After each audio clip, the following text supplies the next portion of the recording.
My name is Shibayan and I'm basically a native of Calcutta. That's an eastern city in eastern India. I've been in Delhi since 7 years now, and work-wise I'm an organizer, or as the government says that we are troublemakers. We actually organize people to do make trouble. Basically we organize people to do maybe civil disobedience. If there's something that's going really wrong, we object to it. We organize people to resist that. I came in touch with Tibetans residing in Northeast India, and about their struggle, about the occupation of the country by China. And as days went by, I just got involved more and more. And it was 2006, November. I was in Bombay. The Chinese president Hu Jintao was in town, and we broke the barricade in front of his hotel, in the sense like we just breached it and did a protest, and that was the starting. I never went back. I always talk about collaborative culture. Is that where you don't think only about yourself, you think about your surroundings, and you exist as a collaborative, in a collaborative environment. You don't exist just by yourself. It's changing more to a collaborative culture as we speak, and things are becoming more about, not about some individual, but more about a group of people. One, basically people start thinking about others and their needs and their difficulties, and and vice versa. I think solidarity between groups, between people, between movements. Also, I think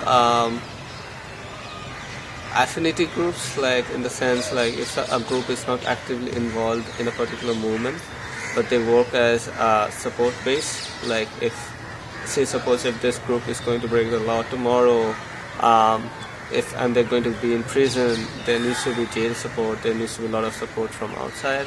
So there's another layer which is there to support the first group.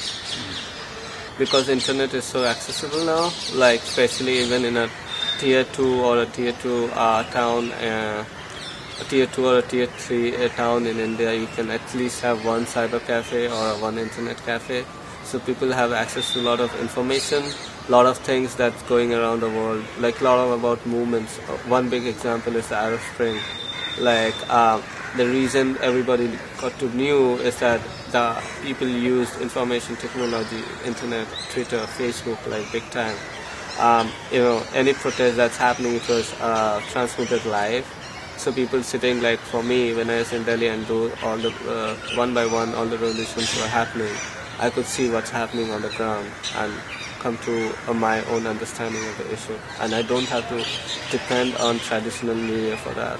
Even in terms of Indian civil society, it's really growing, but I still feel that it has a very strong civil society.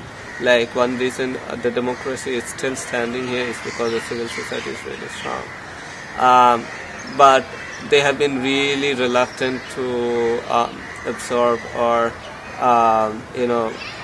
what can I say, reluctant to in terms of like understand information technologies, how is it changing in the world, how is everything possible.